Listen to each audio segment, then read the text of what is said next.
All right, everybody. We're going to start this live stream. I'm going to log in on my computer back there and give everybody a few minutes to come check it out before we get going on the meat and potatoes.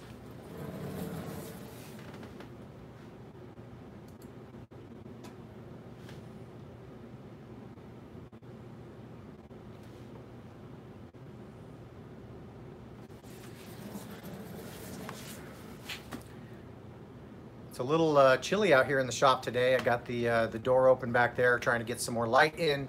If you guys will bear with me, I'm going to open up this window over here.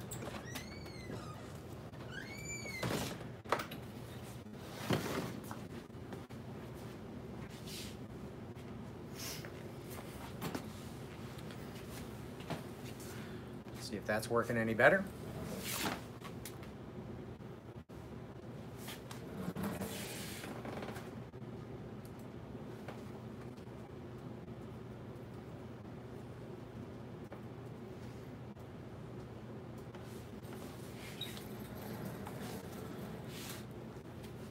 All right, looking pretty good so far.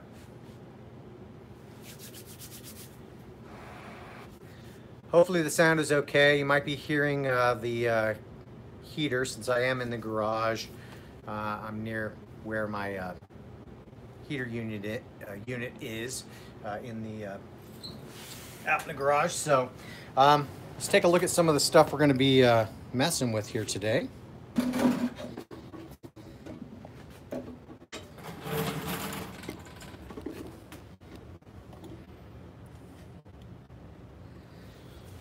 So, like some of you may have heard already, we've got this AR-180B parts kit that we're going to be a little better shop. We're looking over some of the different variations available for building one of these Nodak lowers, how we would go about putting butt stocks on, things of that nature. Okay.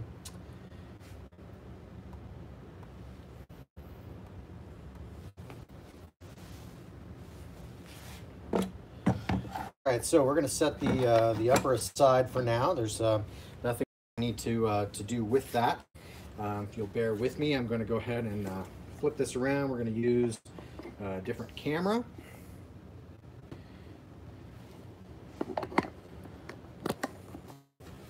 Get a better shot here of what we're doing. And I'll be able to see if everything's in focus. You guys didn't tune in to see my mug anyway.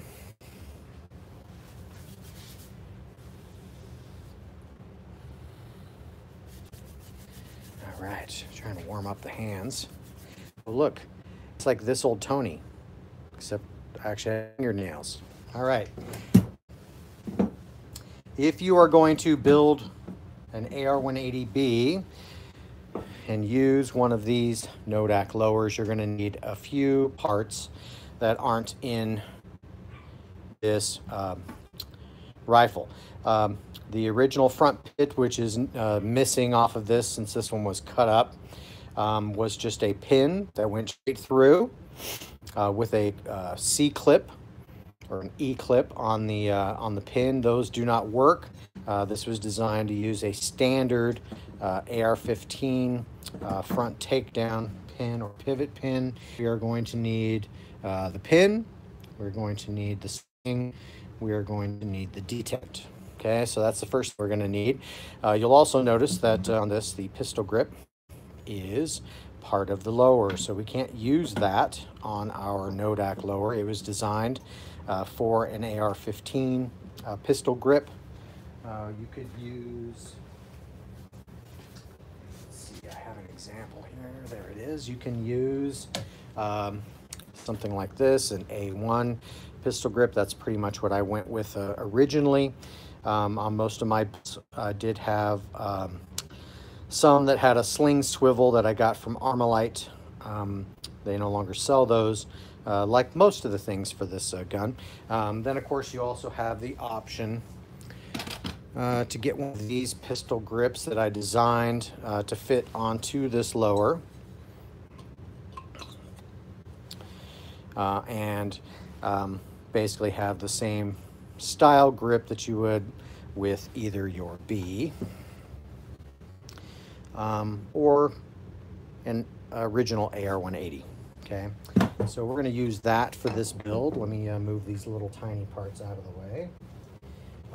Oh, and in addition to a pistol grip, you're going to need a screw to hold that pistol grip on. Those parts are not something that you can salvage from this. Everything else you can. Okay, so we're going to set the new Nodak lower aside. We are going to concentrate on taking all of the parts out of this, and I will try my best to make it so everybody can see in this video and not get confused as to what we're doing. It is almost identical if you have taken apart an AR-15. Pretty much most of the parts inside this gun are AR-15 parts, so they'll work just fine. Okay, so let's go ahead and take our mag catch out first. So what I'm going to do is I'm going to take a little punch, push this mag catch out to the side. Oh, and there we run into our first problem. All right, so this particular gun, the reason it's cut up, I don't know if you can see this or not, but there was a defect inside here. And the owner of this gun took a piece of plastic and siliconed or JB welded it in here to take up space, and then the magazine wouldn't fit, so then he modified the front end to be able to allow the magazine to fit, and then that caused all kinds of issues with failure to feeds and malfunctions and stuff like that. So I think we're going to have to take his repair and see if we can't break it out of there.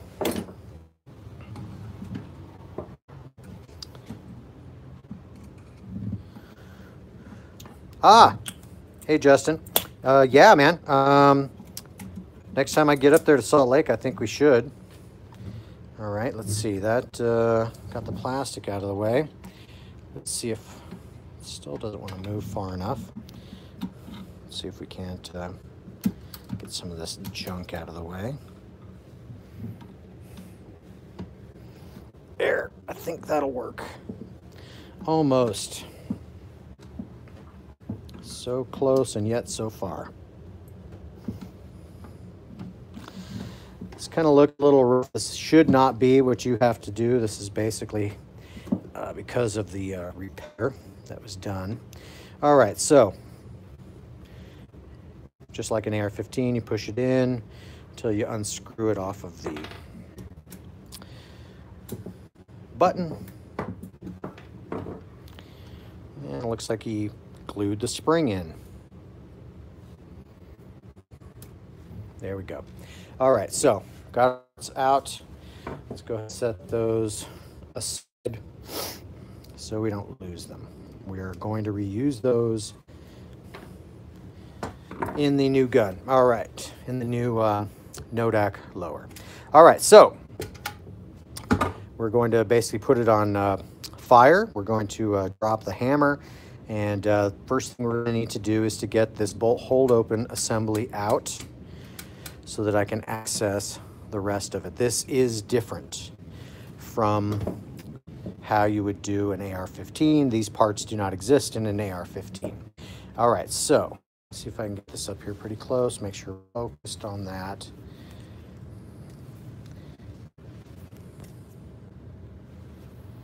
We have a snap ring right here, and I'm going to take the small screwdriver and pry that snap ring out. That will allow me to then remove this pivot pin. Okay, so we got to make sure we don't lose any of those bits. And you are not going to be able to see this very well.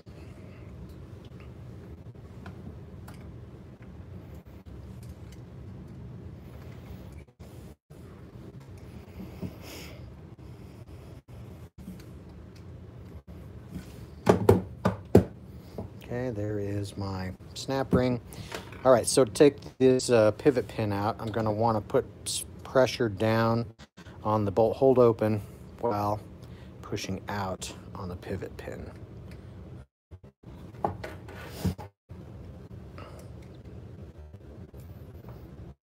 Damn, this one is in there.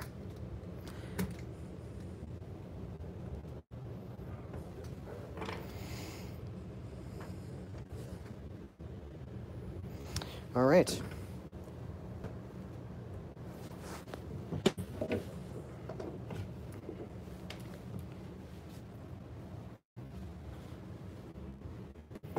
Sorry. Just like working on cars, I have lost a tool that I had 2 seconds ago. And there it is. All right. So what I'm going to attempt to do now, since it does not want to move, I don't know what the deal is with this. I've never had one do this to me before, is I'm going to give it a little tap.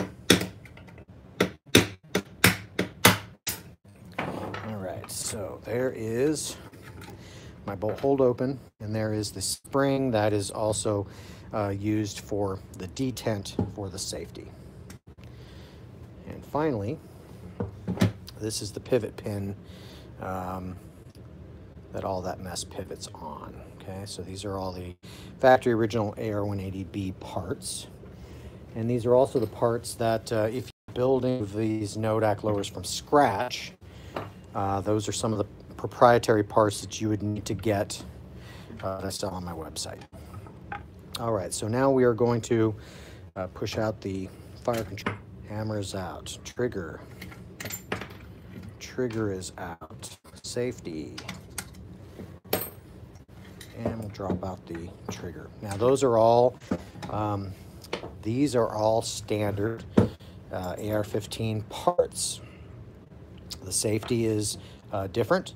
The pins are longer due to the polymer lower being thinner, so that they come out and sit out flush. Okay. All right. So that has pretty much taken all of the internal parts off. Now we're going to remove the buttstock. Okay. So it's pretty much like an A2 AR-15 part. Okay. And we're going to have to get a 1/4 inch Allen socket down inside there with an extension.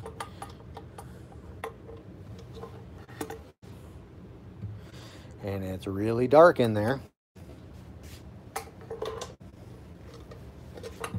Let's see if I can do this by braille. There we go. It's not very tight.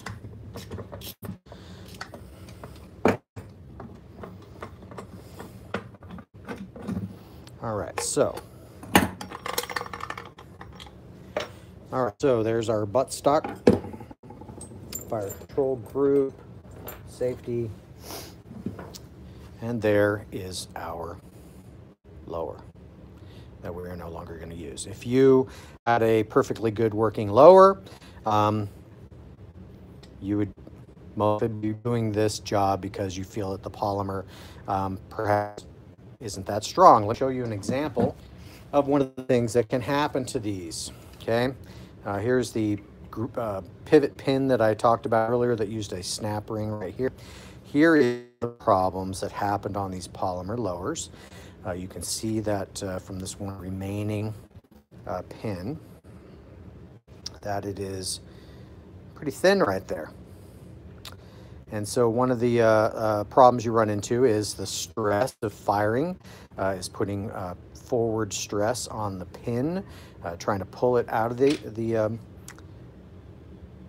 lower receiver. The other problem you run into is when someone tries to separate these two and they just drop the lower and it hits right there, it puts even more pressure. This is usually when these break. Okay, if you just drop this by gravity, you're probably going to crack one of those ears. Okay, so that's probably the main reason that a lot of people want to go with something made out of metal. So Nodak Spud went and decided to make one of these. All right.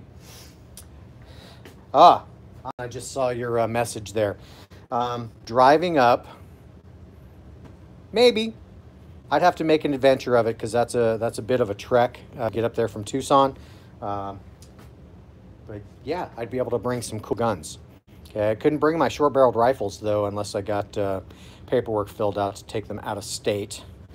One of the problems that you run into.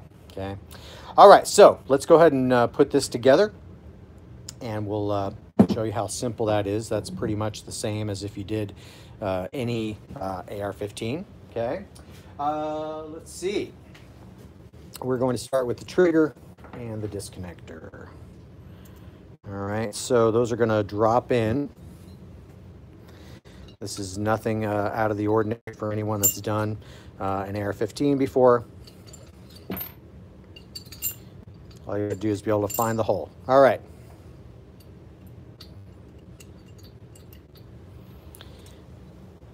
And I'm gonna need one of my pins. Now, if you are doing this from scratch and you wanted to build one of these, you would need the lower completion kit that I sell, along with the standard AR-15 lower parts group. Those are going to come with pins that are shorter than this, okay? Those pins will function without a problem. They just will not come out flush out to the end. On my website, I've got several different options for people that are looking to do that. One would be K&S makes some pins that will work. Colt 901 pins are longer. They still do not fit flush. But like I said, the standard AR-15 pins will actually work just fine, okay? All right, so we got that in. Next thing we're gonna wanna do is put the safety in. Okay, and then we're gonna wanna do the hammer. Hammer takes a little more fiddling to be able to get that lined up. Sorry about that, I picked the tripod. Try. This is really hard because it's cold out here in the shop. Now, I don't want to hear about it, but it must be like in the 40s or something out here in the shop, which to me is cold. I live in Tucson. I know some of you are probably thinking that's not cold at all.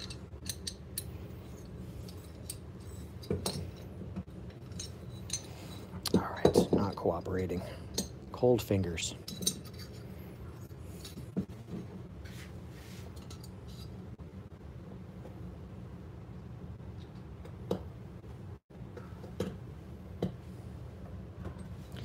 All right, pretty straightforward, just drops right in. You can check your safety, see if it works. Do not drop the hammer here, please. Cause problems on that aluminum as it hits. Okay, now is where things get different from the AR-15. Again, we are gonna want to let the hammer up to get it out of our way. This pivot pin is then going to allow us to pivot on that. Let me see how, yeah, that fits pretty good. I don't know why that thing was stuck in there so bad. What you got here is a spring. Okay, let me see if this will come out. The reason I put the safety in first is sometimes they don't want to come out once the hammer's installed. All right, this one does, not a problem. Just wanted to point out the holding the safety in position is these slots that you see right here, okay? Those slots interface with the spring. All right, so the spring not only holds tension on the bolt hold open, but it also allows for this detent to function, okay? So what we're gonna do when we install the springs, we're going to put it, that tail down, cavity, and what we want to make sure of is that it's actually down in those grooves that I showed you earlier, and that it fits into this space right here in the back. All right, so now you're going to see that I've got sticking up right here. All right, I'm going to hook this over the spring, pull it down into place, put our pivot pin in. Okay, so to have room to do that, we're going to drop the hammer.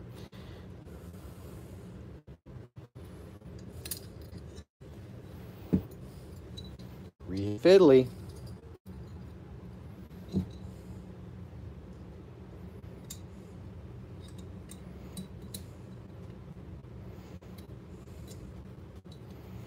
Okay, now we just need to get it to line up. Drop in our pivot. Okay, now it'll stay, but we do have to put that snap ring back in. You're probably not going to be able to see this, but I hope kind of get the idea that we are going to push that into place. All right, so now we can put it back on safe, and you can see how we've got a spring-loaded bolt hold open, and we've got a detent that snaps into place with that spring. Okay. All right, now we just have our fun mag catch. Let's put that back in. Spring over the top. You can usually get a little bit of this started before you have to push it in. Start screwing it into place. All right, then we're going to want to push it further in. Screw it in the rest of the way. Now you don't screw this in until it stops.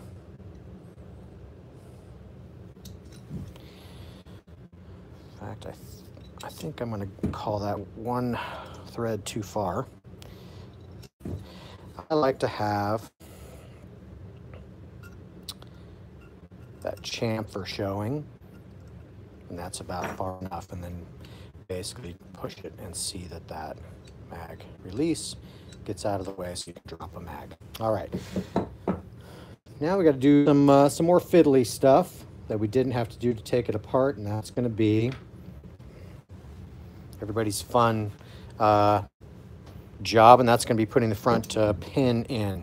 Okay, let me give you a trick. Right, if you notice, if you guys can see that or not, that spring is flush, right? Which means if I put the detent there, it's going to kind of fall out. Okay, one of the things that I like to do is snip a couple coils off of that. I don't need this to have full strength, okay?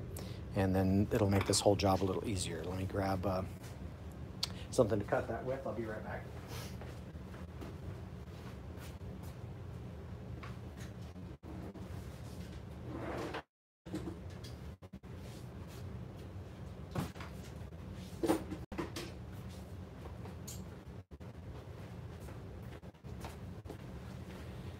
All right, couple coils snipped off with some diagonal cutting pliers, and that part,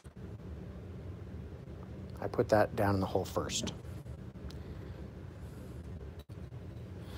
All right, now I can put my detent in.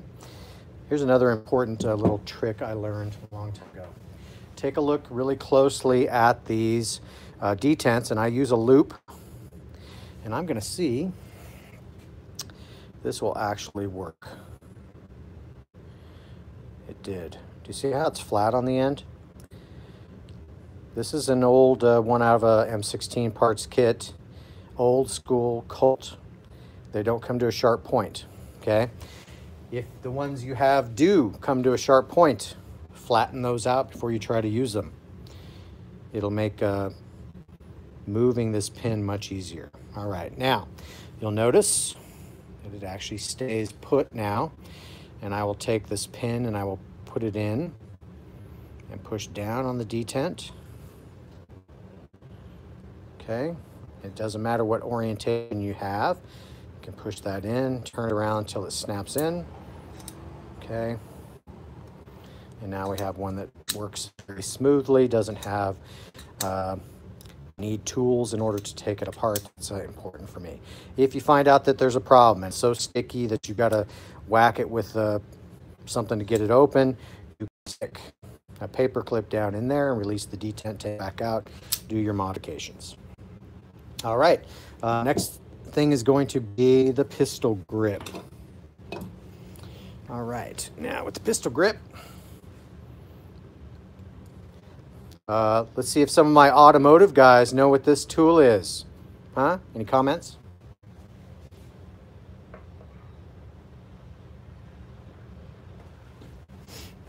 See if anybody knows what the tool is. But it sure makes this job a whole lot easier.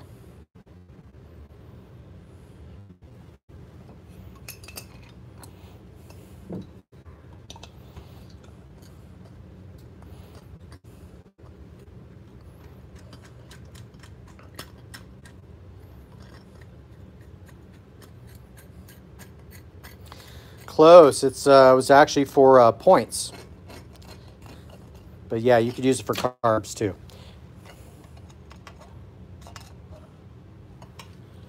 All right, so there's my 3D printed pistol grip. Really quickly, since I do have some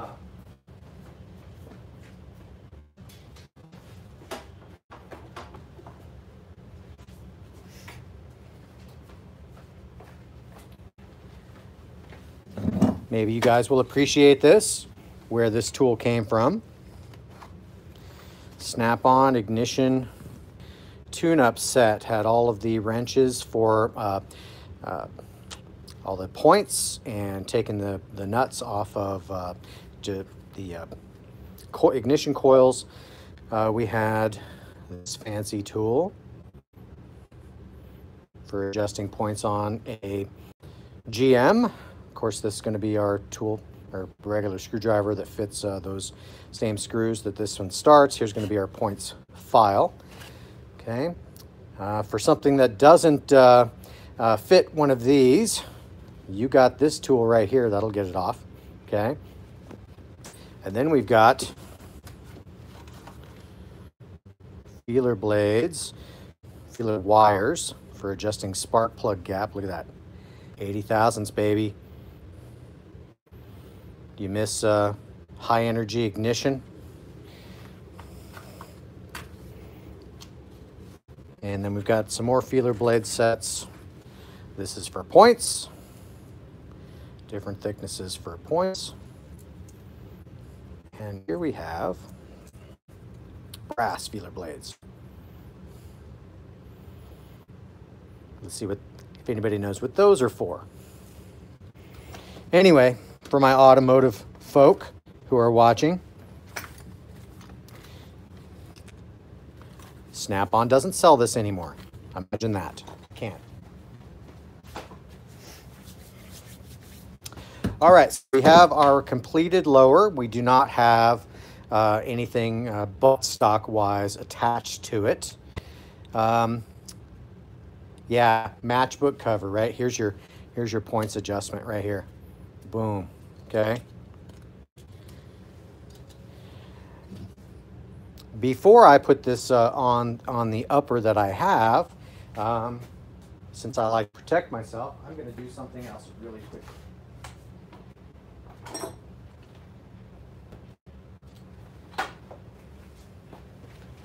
Because here's a weird quirk in the NFL rules, or just in ATF rules in general, is if I build this as a pistol first, I can then build it as a rifle and return it as a pistol. Okay, so there we go. There's my pistol. Technically, I imagine without a buttstock length 18-inch upper on this and call it a pistol. Who's to know? This is based so that, you know, isn't it weird how those of us who pay attention to the rules are probably the only ones that are going to follow it. Okay, but technically now I can build this as a rifle and it can always be returned as a pistol. If I was to put the buttstock on first, it would always be a rifle and could never be a pistol.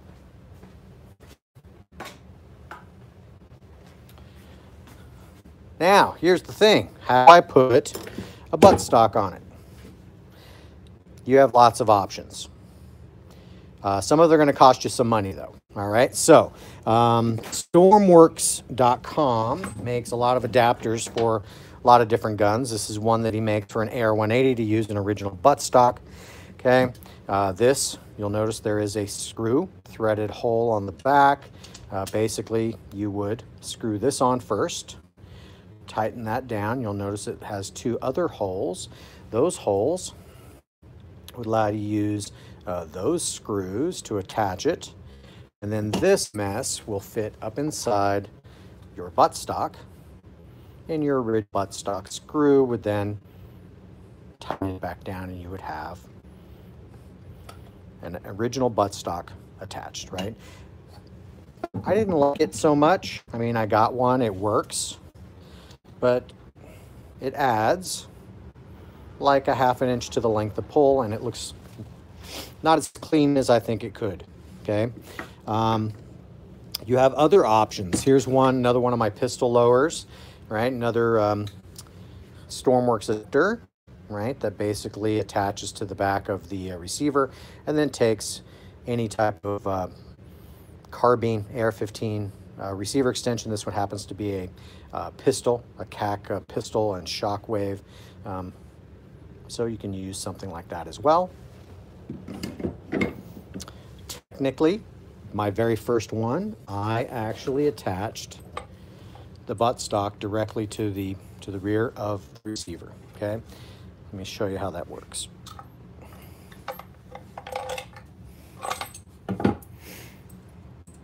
All right, so I got to get the washer to line up just so.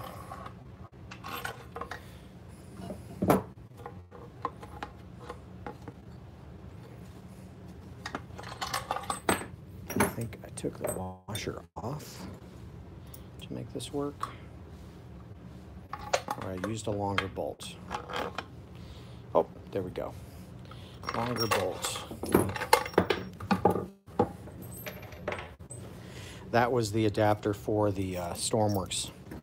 So he uses a shorter bolt that it comes with. Here's the original bolt.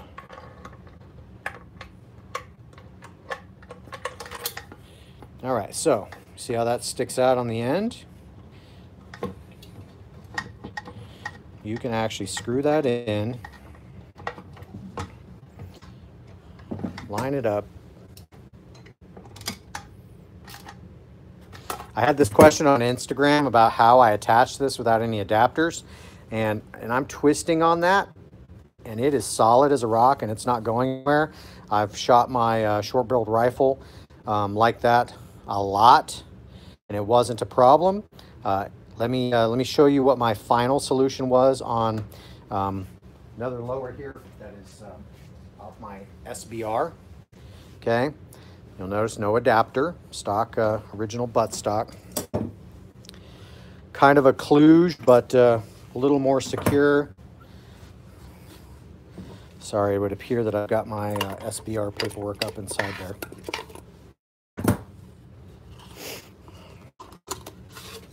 Yeah, always good to have your paperwork that proves that you're not breaking any NFA rules, right?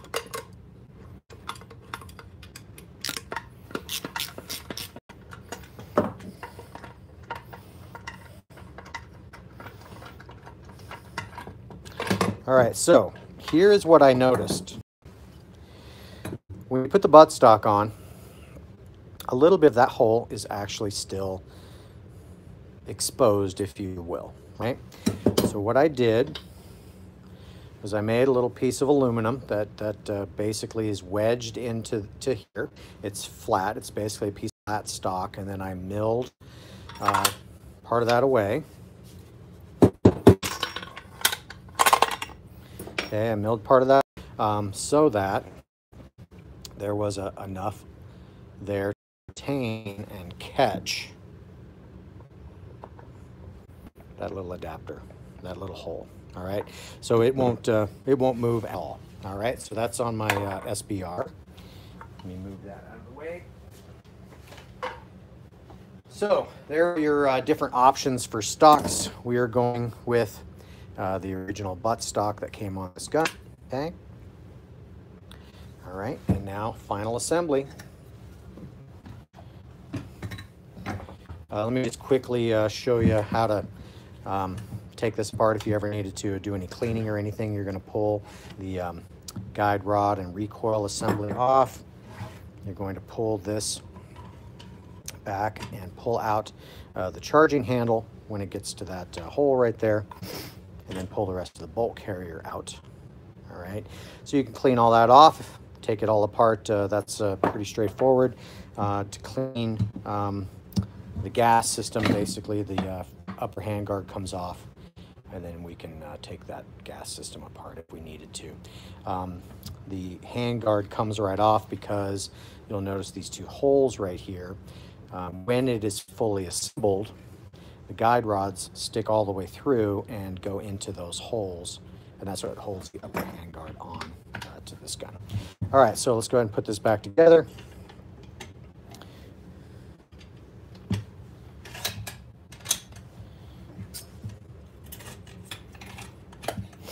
All right.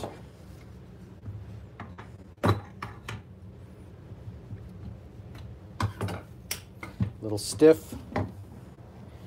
The clearance between the upper and this needs a little break-in period. We got to push that in far enough that that button clears. Okay, for those that didn't see that, just a little button there. We got to boom. We have fully assembled. Let's go ahead and back up so we can take a better look at this.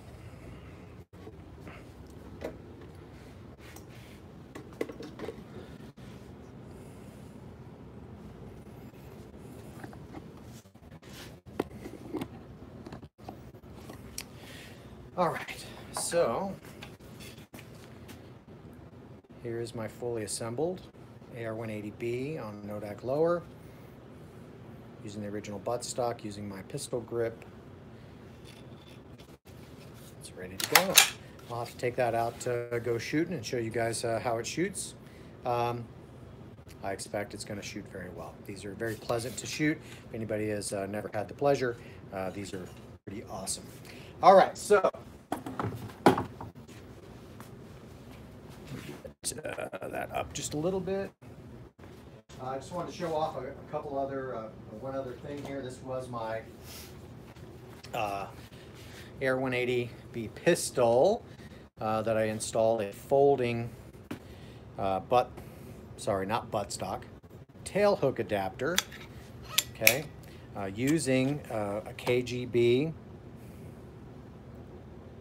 This is actually for an AK-47, but I thought it fit with the lines of this gun really well. This is a Stormworks adapter to make it folding.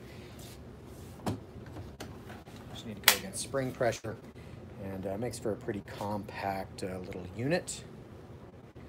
All right, and then you can basically pull that out really quickly.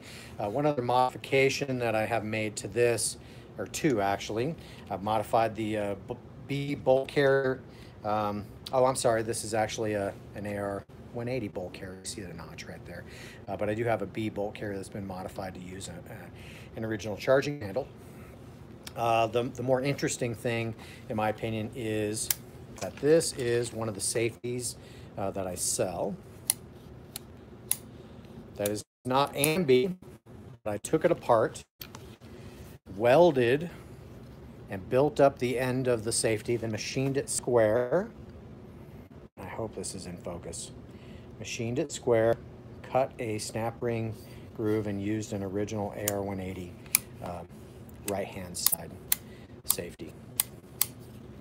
A lot of work, but really awesome. Okay, these are a lot of fun. These weapons. Oh, and by the way, that pistol grip that I showed you, once you sand and polish it, basically can look like this one. All right, I even took a sling swivel off an original AR-180 pistol grip and stuck it on there. You also take the one off of your lower that you're not going to be using anymore. Go ahead and bend that and take it off, and then you can modify that to there's some little tabs there that you're going to have to grind down, and then you can put it in one of those pistols that I sell. All right, anywho,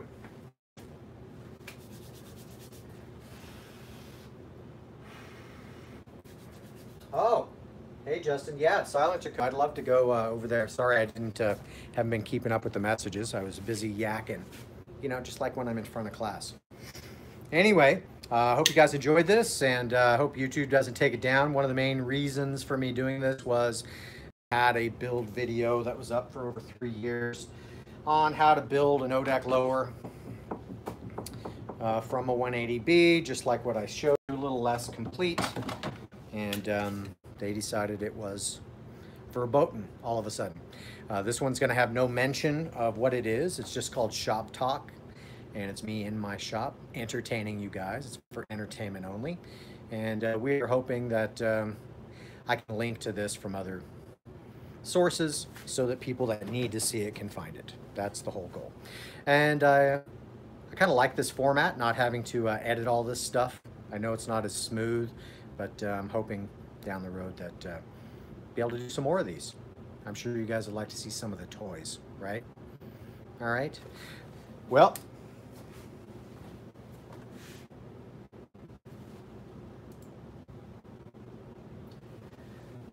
okay. I'm going to let you guys go. Thank you very much, and we will see you guys next time. I'll definitely announce on Instagram and YouTube for those that are following me there. Also on my website, aaronads.com. I'll let everybody know that they can basically come to any of these live streams that I'm doing. All right. Well, we're going to call it a day. Thank you very much. We'll see you guys later.